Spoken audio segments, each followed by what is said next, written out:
नमस्कार दोस्तों, मैं हूं नवीन पाटीदार और आप देख रहे हैं वॉइस ऑफ एमपी। नीमच अफीम फैक्ट्री घुसकांड को लेकर हमारी टीम हर एक अपडेट आपको देती आ रही है। किस तरीके से पूरा मामला सामने आया था, किस तरीके से अधिकारी शशांक यादव कोटा में धराए गए थे, जहां पर एसीबी की टीम ने उन्हें रंगे हाथों धर दबोचा था। उनकी गाड़ी से गोपी मिष्ठान के डब्बे के अंदर से मिठाई की जगह नोट के बंडल मिले थे। उसके बाद पूरा मामला सामने आया था किस तरीके से अफीम किसानों को उनकी ही जो फसल है, उनकी उपज है, उसमें किस तरीके से गाढ़ता और मार्फिन बढ़ाने के नाम पर लूट मचाई जा रही थी और किस तरीके से पूरा सिंडिकेट चल रहा था, एक गैंग चल रही थी। तो वहीं अब इस मामले पर राजनीति गर्माती हुई दिख रही है। जिस तरीके से बात की जाए तो कांग्रेस का आईटी सेल के जो नेता है, उन्होंने कहा है कि सिर्फ भारतीय जनता पार्टी अब इस पूरे मामले को श्रेय लेने की बात कर रही है, क्योंकि यह हमारी गहलोत सरकार ने और राजस्थान की एसीबी की टीम ने कार्रवाई की है। भारतीय जनता पार्टी के नेता सिर्फ वाहवाही लूट रहे हैं, पूरी कार्रवाई हमारी है। वहीं अगर बात की जाए तो इस पूरे मामले बात करने के लिए हमारे साथ मौजूद है भारतीय जनता पार्टी के नेता,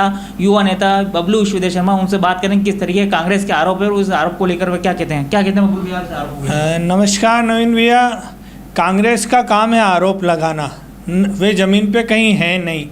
कांग्रेस कह सकते हैं कि झूठ का एक पुलिंदा है। कुछ भी हो, झूठ बोलो और गायब हो जाओ, क्योंकि झूठ के कोई पैर नहीं होते। उसी तरह कांग्रेस की कोई बातों का कोई आधार नहीं होता है, वे निराधार बातें करते हैं। और रही बात कांग्रेस की गहलोत सरकार में, तो इससे ये स्पष्ट होता है कि कांग्रेस के राज में भ्रष्टाचार खुल के होता है। और वहाँ जाके क्यों लोग बाग नोट दे रहे हैं, वहाँ के किसान क्यों कर रहे हैं? क्योंकि वहाँ के लोगों को पता है कि यहाँ कांग्रेस की सरकार है, तो यहाँ ये खेल हो सकता है। इसलिए ये पूरा मामला वह राजस्थान में पकड़ाया है। बबलू, अगर बात की जाए तो अभी तक यहाँ पर खुल के सांसद जी की तरफ से कोई बयान नहीं आया। उनका कांग्रेस का खुल के आरोप है, सांसद जी ने अभी तक खुल के कुछ भी नहीं बोले। मैं कहना चाहता हूँ कांग्रेस के मित्रों से, अपने नीमच में गोमाबाई नाम का एक बहुत अच्छा आँखों का अस्पताल है, वहाँ वे सब जाके एक बार अपनी आंखें चेक करा दे।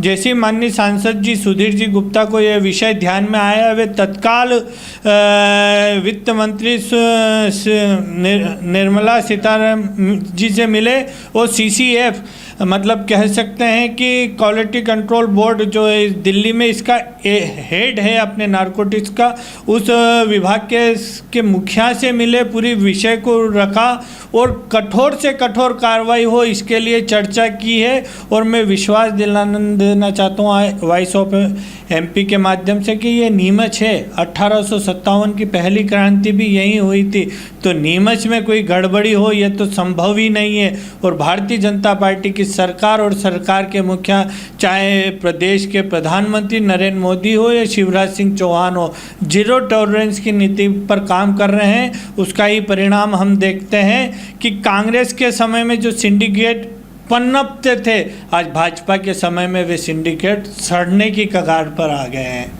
हाँ बबलू, अगर बात की जाए, इतने बड़ा सिंडिकेट चल रहा था, हजारों किसानों को एडवांस में 30 से 36 करोड़ रुपए ले लिए गए। क्या भारतीय जनता पार्टी के नेताओं की इसकी भनक थी? जो किसानों की नेता की सरकार कहते हैं कि हम किसानों के नेता, क्या उनके अधिकारियों को यहाँ पर भनक नहीं थी? निश्चित ही कहीं न कहीं कुछ गड़बड़ी हुई है, और गड़बड़ी हुई है, त्रुटि हुई है, तो त्रुटि को भारतीय जनता पार्टी की सरकार ठीक करेगी और दोषियों को दंड मिलेगा। और ऐसा दंड मिलेगा भूतो न भविष्यति।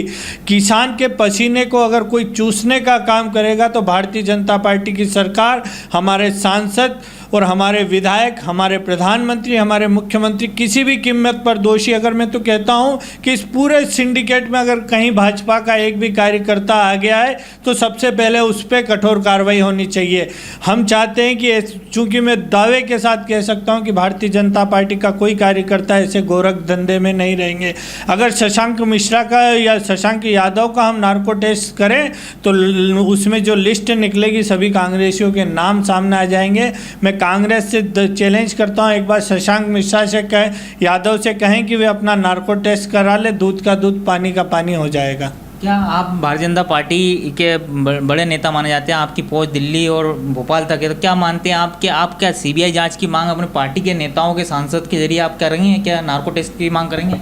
नवीन भैया, आपने कहा बड़ा कार्यकर्ता, मैं बड़ा कार्यकर्ता नहीं, छोटा कार्यकर्ता हूँ, बूथ लेवल का कार्यकर्ता हूँ। ये पार्टी का बड़प्पन है कि मुझे बूथ लेवल कार्यकर्ता होने के नाते माननीय मोदी जी से बात करने का अवसर दिया है। चूँकि इस नाते हमारे सांसद जी सजग सतर्क और संवेदनशील सांसद है। और हम देखते हैं कि किसान आंदोलन के रूप में कांग्रेस के बड़े नेताओं ने एक षड्यंत्र रचा था।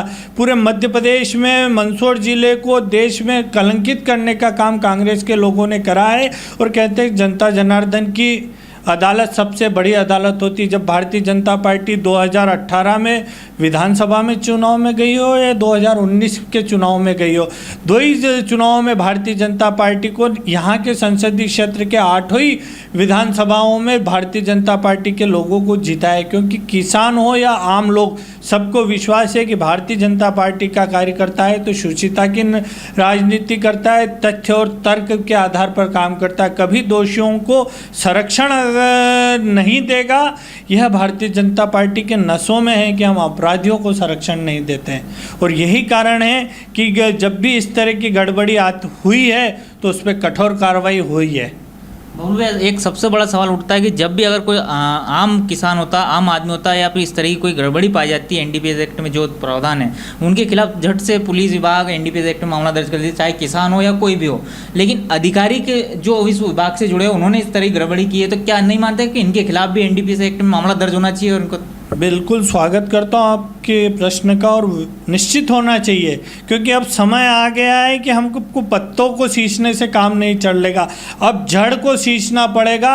और इस भ्रष्टाचार की जड़ में अगर कहीं जो इस पूरे चक्र में अगर कोई अधिकारी दोषी है तो उसके ऊपर कठोर कार्रवाई होनी चाहिए। मेरा तो ऐसा मानना है कि उसको सार्वजनिक रूप से, जैसे पुराने ज़माने में चलता था, गधे पे बैठा कर काला मुँह कर दिया, वही परिपाटी आएगी। ये लातों के भूते बातों से नहीं मानेंगे क्योंकि किसान हैं, आम आदमी अपनी आस्था और मेहनत से काम करता। अगर उसकी मेहनत को कोई डकारेगा तो भारतीय जनता पार्टी हो या यहाँ के मुखिया शिवराज जी हो या प्रधानमंत्री मोदी जी, कभी नहीं हुए ऐसे लोगों को बख्शेंगे। बबलू, एक सबसे बड़ा सवाल उठता है कि किसानों में एक डर ये बना रहता है कि वे खुल के नारकोटिक्स अधिकारियों के सामने इसलिए नहीं आ सकते, उनको एनडीपीएस में फंसाने का डर रहता है, उनका पट्टा कटने का डर रहता है। तो आपके सरकार के राज में आखिर ये किसानों के मन में से डर कब बाहर निकला, कब अधिकारियों के खिलाफ खुल के किसान में आई हैं? निश्चित ही ये किसानों के दिन एक बार में ये डर नहीं बैठा है। विगत लंबे समय से कांग्रेस की जब देश में सरकार थी तो ऐसा आभा मंडल होता था कि अधिकारियों के खिलाफ बोला तो पट्टे कटे। जीरन का मामला है और ऐसे ही मामले को ठीक करने के लिए सुधीर जी ने जो जीरन के पट्टे कटे हुए थे उनको चालू करवाया। तो इसका एक तरह से कह सकते हैं कि प्रमाण है, अगर आप सत्य है तो निडर होकर कहें भारतीय जनता पार्टी के जनप्रतिनिधि और कार्यकर्ता उस किसान के पीछे दीवार की तरह खड़े रहेंगे कि इसमें हिम्मत नहीं है कि किसान को कोई फंसा सके। बबलू भैया, अगर बात की जाए जिस एसीबी की टीम ने कहा कि एडवांस में 30 से 36 करोड़ उगा लिए गए थे, अब वो पैसे किसानों को वापस दिलाने के लिए क्या आपकी सरकार कुछ ऐसी मुहिम चलाई है कि जो किसानों को पैसे दिए उन तक पहुँचाए वापस? निश्चित ही जिसका तेरा तुझको अर्पण, इस भाव से काम होगा। पर चूंकि देश में संविधान है, संविधान से कानून चलेगा, उस प्रक्रिया के तहत जो किसान कहेंगे कि हमने फला आदमी को पैसा दिया, तर्क उसको निश्चित मिलेंगे।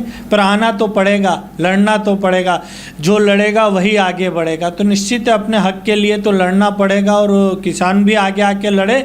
भारतीय जनता पार्टी के लोग उनके साथ है, कोई किसी प्रकार का डर दबाव नहीं रहे। अधिकारी तो आते जाते रहेंगे पर ये नीमच के किसान यहीं रहेंगे और फैक्ट्री भी यहीं रहेगी, इसलिए निश्चिंत होकर अफीम की काम। और मैं कांग्रेस के मित्रों से पूछना चाहता हूँ, उनकी याददाश्त में क्या दीमक लग गई है? उनकी आवाज़ सुन्न हो गई है जब दिग्विजय सिंह कहते थे कि अफीम की खेती बंद कर दी जाए? एक बार उस पर बोल दे। सांसद मीनाक्षी नटराजन ने कहा था कि हम किसानों को 10 आरी के पट्टे देंगे, क्या वो दिए? क्या उन्होंने, जब मीनाक्षी नटराजन सांसद थी, क्या राहुल गांधी सोनिया गांधी की किचन कैबिनेट मानी जाती थी? और इस क्षेत्र के लोगों ने बड़ी आशाओं के साथ उन पर विश्वास करा था कि ये संसदीय क्षेत्र में अफीम में आमूलचूल परिवर्तन करेंगे। पर जब वे सांसद बने तो ढाक के 3 पात निकले, कुछ नहीं हुआ। और उसके ही परिणाम एक लगातार 2 चुनाव से वो 3 से 4 लाख वोटों से बार बार हारती जा रही, क्योंकि जनता इनको जान चुकी है। अब कांग्रेस के बाद बचा कुछ नहीं, ट्वीट करा घर बैठ के, ट्वीट करा घर बैठ के, इसके अलावा कोई काम नहीं है उनके पास। ये थे युवा नेता बबलू विश्वदेव शर्मा, जिन्होंने बताया किस तरीके से कांग्रेस इस ट्वीट के ऊपर जीती है आजकल, लेकिन ज़मीन में उनकी जो है कोई पकड़ नहीं है। साथ ही जिस तरह के हालात उन्होंने देखे तो जनता और किसानों का भरोसा उठता दिख रहा है। साथ ही उन्होंने सबसे बड़ी एक बात ये कही, जिस तरीके से मंदसौर विधायक यशपाल सिंह सिसोदिया ने सबसे पहले पत्र लिखा था निर्मला सीतारमण को, वित्त मंत्री को, उसके बाद उन्होंने सीबीआई जाँच की मांग की थी। साथ ही हमारे साथ आज विश्वदेव शर्मा मौजूद है, उन्होंने नार्को टेस्ट की बात कही है कि हमारी टीम भारतीय जनता पार्टी की सरकार शशांक यादव का नार्को टेस्ट कराएगी, उसमें कई तरह के खुलासे होंगे। साथ ही उन्होंने इस पूरे मामले में सबसे बड़ी बात कही कि अगर नार्को टेस्ट शशांक यादव का होता है तो उसमें सबसे ज़्यादा नाम कांग्रेस सरकार के कांग्रेस नेताओं के आएंगे। इस वक्त की ये सबसे बड़ी खबर हम आपको बता रहे हैं किस तरीके से भारतीय जनता पार्टी के युवा नेता बबलू विश्वदेव शर्मा ने कांग्रेस के कार्यकर्ताओं, कांग्रेस की सरकार पर आरोप लगाए। जिस तरीके से कांग्रेस के नेता कह रहे हैं कि वे सिर्फ अब शेयर लेने की राजनीति कर रहे हैं। इस पूरे मामले पर हमने आपको लाइव अपडेट दिखाया किस तरीके से भारतीय जनता पार्टी ने अब कांग्रेस पर हमला किया। यह था अब तक का अपडेट। इस तरह का अपडेट के लिए बने रहे हमारे साथ। जय हिंद, जय भारत।